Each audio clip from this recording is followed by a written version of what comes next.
Hey guys, how you doing? Welcome back. Hope you're having a fantastic day. If you clicked on this video, you will not be disappointed, okay? This is the tank destroyer game that shocked the entire World of Tanks community. This guy is in his Bliskawika, I think is how it's pronounced. Tank destroyer, God Pack from the Skeel clan. Here he goes. And he's fantastic matchmaking, right? Tier 10, 9 and 8s. He's top tier. Remember, when you're top tier like this, tier 9s and 8s, there's less HP. Right? Because your 9s and 8s have less HP. So, achieving like a monster result, a little bit easier to fight tier 8s and 9s than a tier 10, but there's less HP. So, there's some of the monster results you see, it's full tier 10. There's a lot more HP to go around. Now you're going to expect this guy to just sit at the back and snipe. No. He figures, okay, I'm top tier. There's only 4 tier 10s. We're going to push forward and be very aggressive. That's what he's got. An IS-7 and an Object 260. Like in this situation, guys, you might think, oh, it's unbalanced. Look, they got an IS-7 and an Object 260. They're just going to roll through. But remember that if you have an Object 260 and an IS-7, they're top tier fighting tier 9s and tier 8s, that they're going to do a lot of the damage, and it's going to be harder for him to have a super monster result. But Object, Papadanya, Object just threw his tank away. And here goes Rinoceronte. You know, Daddy, I'm in a Rinoceronte. Here I go, Daddy. I'm not sure what he's doing.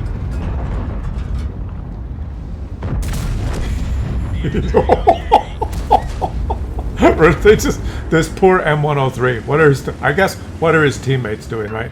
This poor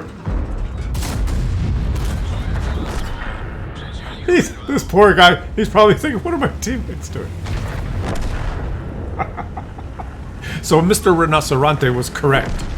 I was thinking, what is the Rinoceronte doing? He's gonna die. But he actually looked at the minimap and he saw that all these guys, these big guns, T-30, Jagdpanzer 100, were sitting back there just watching their teammates die. You should be ashamed of yourself, you teammates. How would you feel if you were that M103? You got these big guns they didn't move up, they didn't put up a crossfire, they didn't help at all. But J Panther Alf E100 is now going to be left out to dry by his T-30s. The Object 257 is coming around to flank. And boom. Oh. So far, only 3,758 damage, guys. This is a blowout, right? No, they're losing 3-5. They've lost the other flank. And, well, why? Because most of the top tier guys came to this flank. They're having an easy time. But look at the other flank. The E50's hiding. The M3Y is hiding. The Foch is hiding. Someone else that I can't read his name is hiding. They've just completely given up the other flank, so...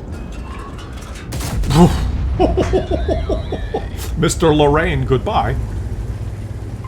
So we'll see. We'll see if the enemies sweep around. They've tied it up, but they're down on HP. One of their tier 10s is dead, and what about the enemy team? One of the enemy team tier 10s is dead. So it's still balanced. 3 tier 10s on each side.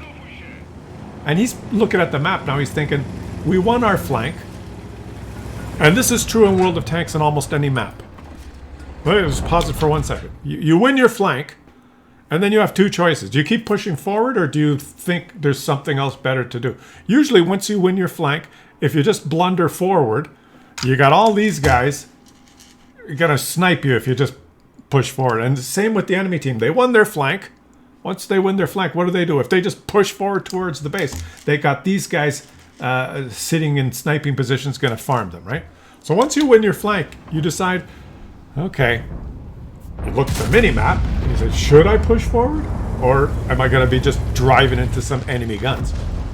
Both sides look like they made the correct choice. They won their flanks, and then they said, okay, let me think of a better strategy. Now, this guy came around, created a different angle.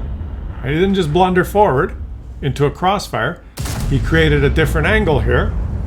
And hopefully he's going to help his team doing this, right? He's got a shot there. He just ignores that? Why you ignore that? Oh, I wouldn't have ignored that. He could have taken that guy out. Not sure what his plan is here. This is surprising. He's saying fall back. Why are you saying fall back? You are losing by 1 tank. I guess he sees his IS-7 fighting 3 people. He's just decided to fall back. He gave that... who was it that he didn't shoot? Is he dead? He's dead. The ISU 152 is dead anyway. Okay, well, someone killed him. I would have taken that shot. That was a free 500 damage that you didn't take there, buddy. No, yeah, probably would have rolled 600, 600 because it was that distance. And he's telling his I-7 fall back. I guess this guy has would you have fallen back? Have a look at the minimap. On the 890 line, your whole team is already, like, they're hugging the red line. You have an XM66F in the middle of the map. I'm not sure what he's doing there, but he's in the middle of the map. And he had an IS-7 who was, I guess, arguably fighting 4 formidable enemies.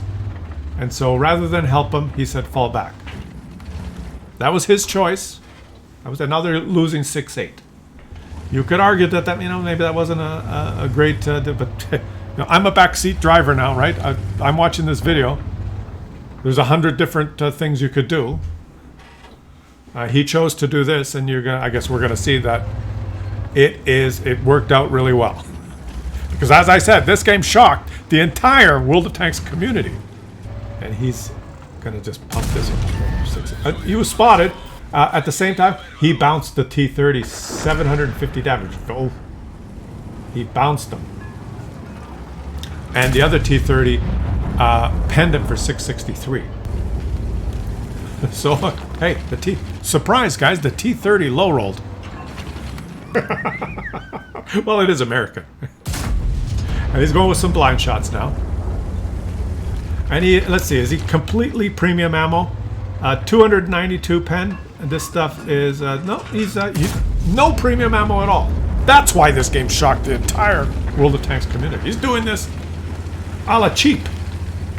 Not one premium shell loaded, guys. He's got full regular ammo and then some HE. Gotta like that, huh? That's playing it like a man. Who aims first? Was he not spotted? I guess he had that little bush. There was a little twig concealing him from the Jagdpanzer Alf E100. That tiny little bush concealed him. And the Jagdpanzer E100 is going, what? Smack! 775. Wow. That was a good roll. Okay, the T-30 realizes, both these T-30s realize, oh, and he hit the tracks. They realized that he's on a reload. This guy that guy didn't even poke the ridgeline to shoot. Shame on you. The other T-30 did, but he hit the tracks, and now he's going to be pooping his diaper now. Right? He's going to be pooping his diaper. Boom. He takes it, the T-30. You got to actually shoot him. It helps if you... Oh, he's going to shoot someone else. The Foch has come to help. Oh, the poor... I feel sorry for the T-30.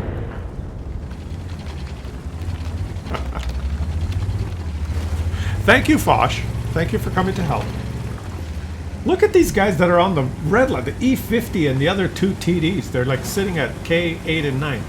Hey, guys, you can look at that and shake your head. Or you can say, hey, Wargaming designed this map like this, right? They're just taking advantage of the cover and the sniper positions that Wargaming provided. The southern spawn gets... Like where those guys are. Look at them on the minimap. Wargaming put those positions there, and if you sit in those positions, it's really hard for the enemies to come to and detect you and shoot. You're going to detect them first. It's very difficult for the enemies. Those are very good defensive positions above the cap. Whereas on the other side, if you spawn on the north, there's the railroad tracks, and then there's some rocks up there behind. Those are okay, but they're not as good positions. There's not as much cover. There's some rocks and bushes. You can shoot and then pull back. The southern spawn has much better defensive positions than the northern spawn. Wargaming just does balance. Sometimes you spawn north, sometimes you spawn south. Sometimes you win, sometimes you lose. It's balance. is a Russian way. That's the logic. In Moscow, that's logical, guys. All right, that's balanced design. This way we know. We know you win, we know you lose. You win 50% of time. What more do you want? If map is balanced, there's no control. We like to control. Yuri? Your win rate get a little bit too high, you have north spawn. We kid.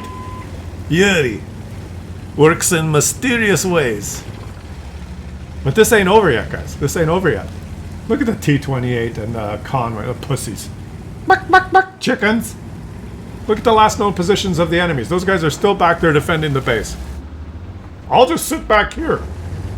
It's too dangerous to move up there. Now, see those... Yeah, there's... Oh, which bush? Okay, let's play a game. Who spotted them?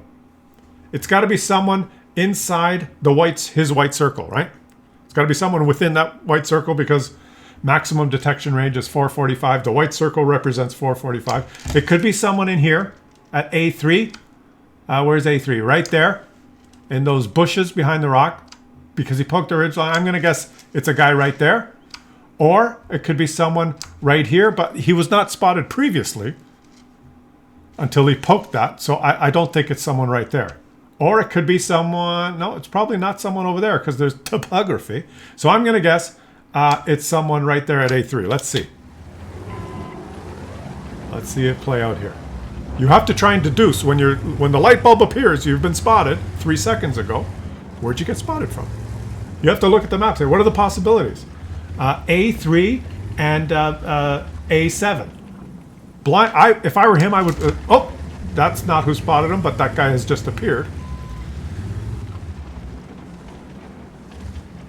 And now his light bulb did not go off, so I think he's been lit the whole time, guys. His sixth sense did not just go off now, right? So he's been lit the whole time. It's got to be the guy at A3, who is not shooting for some reason. It's the Char Futura at A3. Oh, nice shot. Nice shot. Oh, and that guy's going to come. Watch the XM66F is proceeding towards A3. There's the Scorpion. Oh, it could have been the Scorpion? No, he killed the Scorpion.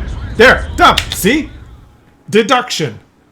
You have to use your deductive powers, and that's exactly who spotted him. Look, guys. It's the Char Futura at A3 right there. He spotted him when he poked this little ridgeline right there. So he knew there was some... I would have blind shot that bush, and he would have pumped 600 damage into that Char Futura.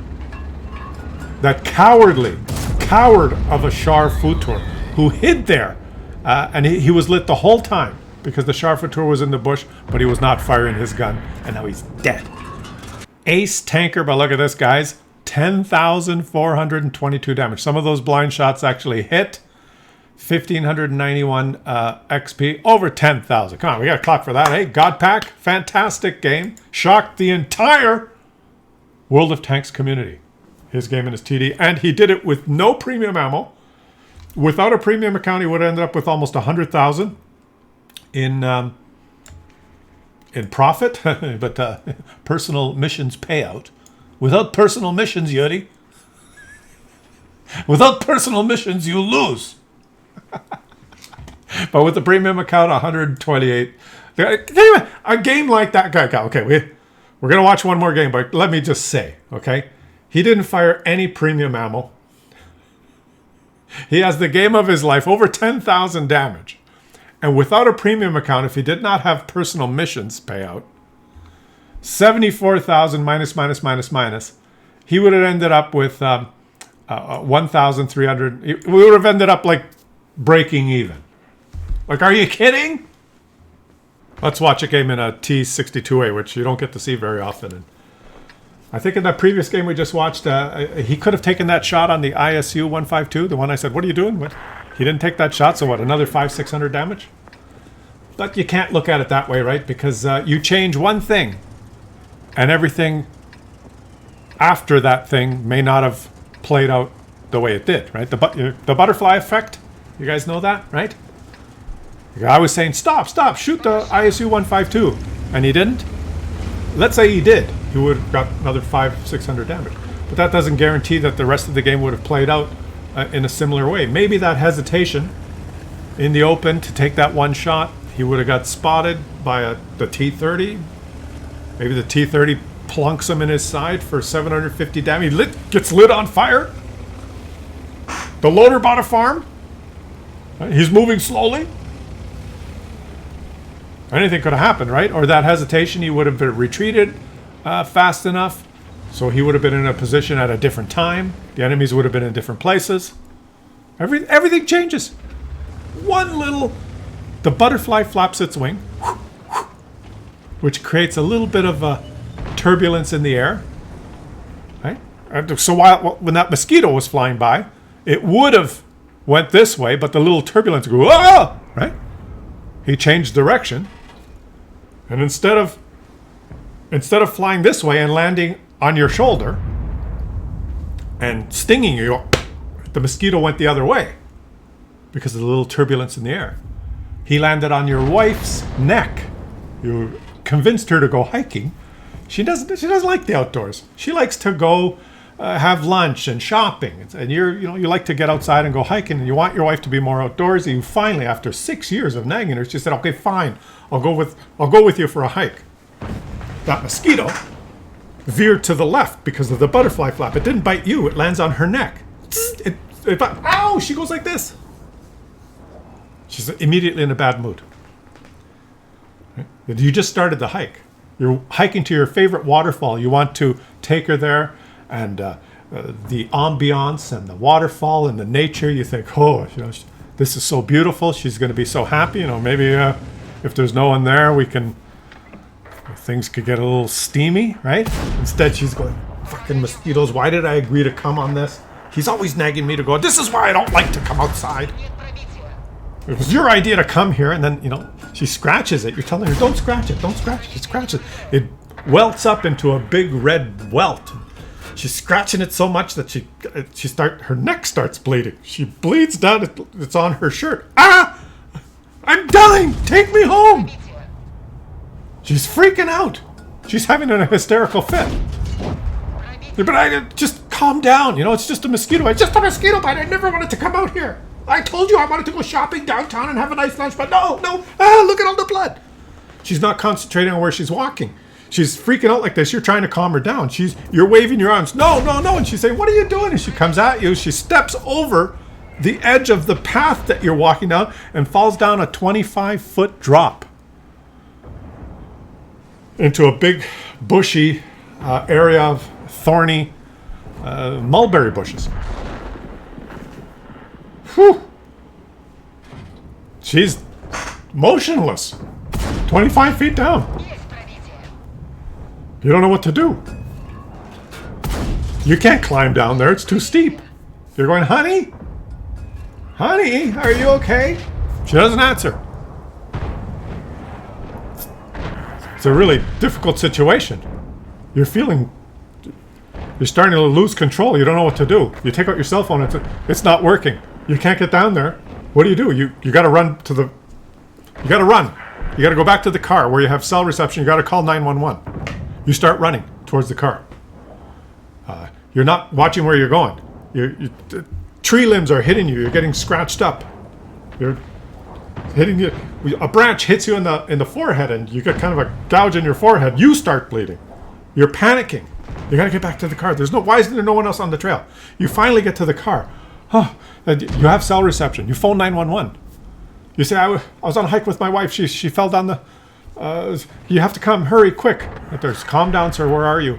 I'm hiking. I'm at the trailhead of the such and such and such. Stay there, sir. We're going to try and send someone as fast as possible, but you're quite a ways out of town. Just stay there. 25 minutes later, ambulance and police show up. And they're going, what's going on? They see you there, bleeding from your head, scratched up. You got scratch marks on your arms. What's going on? I was hiking. My wife, she fell down. You take them there. It takes you another 40 minutes to get back to this. You're not sure where it was. Was it here? Was it there? You're looking. You're trying to find her. You eventually find her.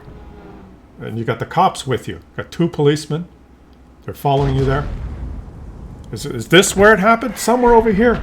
Oh, there she. And you find her. They look over the edge. They see your wife. She's passed away. They've brought some rope and gear. They're able to go down there. They're checking her. Doesn't look good. She's passed away. It's a terrible, terrible situation. You don't know what's going on. You're heartbroken. Your life's been devastated. The police say, well, okay, you have to come with us. You're in no position to drive. Come with us. No, we're sorry that this happened. They drive you back to town. They bring you to the police station. They've got a blanket on you. They give you something to drink. You sure I'm thirsty. You don't know that when they give you the glass something to drink, they're taking your fingerprints. They run you through the system and they find out that you, 16 years ago, you were arrested for participating in a protest for global warming. So you have a record. And they sit down, they have a meeting, they say, well, you got scratches all over you, you got a bump in your head, you obviously were involved in a struggle. And we know that you've not been getting along with your wife. We've talked to some of your neighbors, and they say that you were really not happy with her because you're an outdoorsy, and she's likes to hang around the city, and you dragged her out there. She never wanted to go hiking or be in the outdoors. She hasn't been out there ever. She didn't have the proper shoes. She didn't have the proper equipment.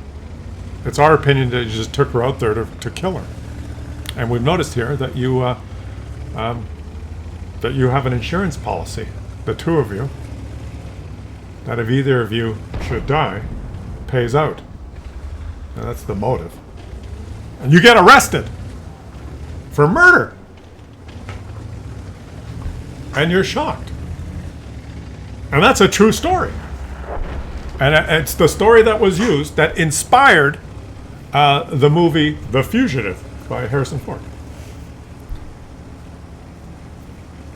The whole, and it all started with from the butterfly.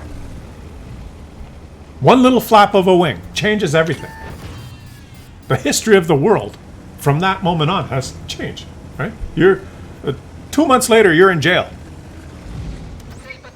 You were a doctor, a research guy, a very environmental, very progressive thinker, a doctor. You liked the outdoors, you liked animals. If you had not gone to jail 6 years later, you would have discovered the cure for something that would eventually wipe out the earth. But no, because the butterfly, you're in jail. You're hanging around with other criminals learning how to steal cars. When you get out, your life takes a turn, and you're like, it's just. The moral of the story is, you can't say, well, if you did this, that would happen. Obviously, it's not obvious. If you did this, everything going forward changes. So, if he stopped to shoot that ISU 152, would he have ended up with an extra 500 damage? Or would he have ended up with 4,000 less damage and a loss? And the answer to that question is, we don't know. You have to be smart enough to realize when you don't know. And the answer is, you don't know. Nobody knows. Nobody knows. Did you guys follow all that? Everything I said was completely true. Well, I mean, I made up the story. But everything I said is factually makes sense. It's possible. Everything I said is possible.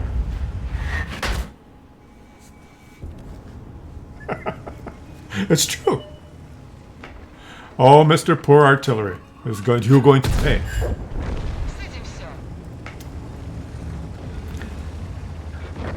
Now, I've confused myself. What's going on? Oh, the game's over.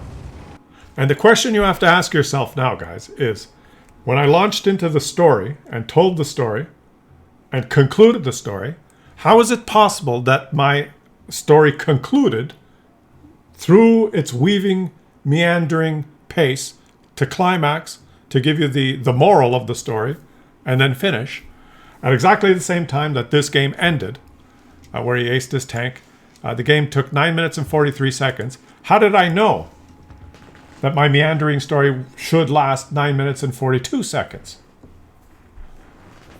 How is that possible? Not having seen this replay before. I don't watch the replays before before I launch them. We watch them together so that so we can share the reaction, right? Sometimes I have it's more fun to watch, like, oh, how did that happen? You get a genuine reaction instead of like the choreographer. You watch the replay 5 times and write down notes like some oh, perhaps this gentleman will use his premium round now to whittle the enemy down. No. We do it live, right? How did I know? Leave that in the comments. How did I know? How did the story and the game interweave to result in this? Is the question for you today. Oh, wait a minute. I thought this video was about the TD game that shocked the entire World of Tanks community. I'd say, well, I'll catch you guys on the next one.